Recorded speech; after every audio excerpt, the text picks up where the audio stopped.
All right, let's first read the question. It says if you invest P dollars and you want the investment to grow to $8 in T years, the interest rate that must be earned if interest is compounded annually is given by this formula right here.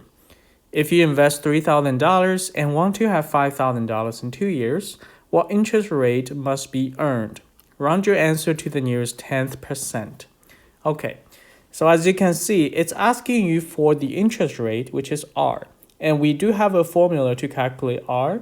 If you look at the formula, you need to know 3 things.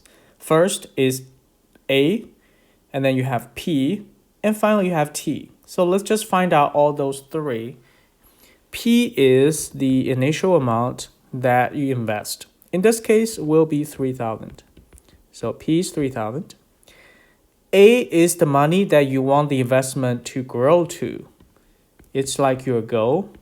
According to the description, you want the goal to be $5,000.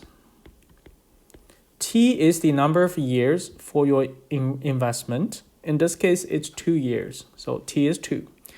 Once you have these 3 numbers listed out, then you're ready to go. So let's use the formula. R equals Tth root of A over P minus 1.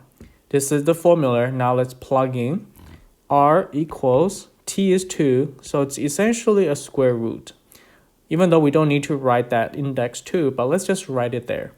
And then we have A, which is 5,000, over P, which is 3,000.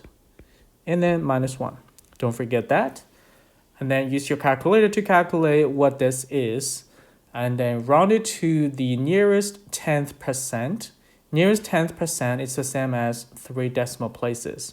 So if I use my calculator and calculate this, I will get 0.291. Hopefully you get the same thing. And then you run it to percent. So multiply this by 100%. So R is essentially 29.1%. And that will be our final answer.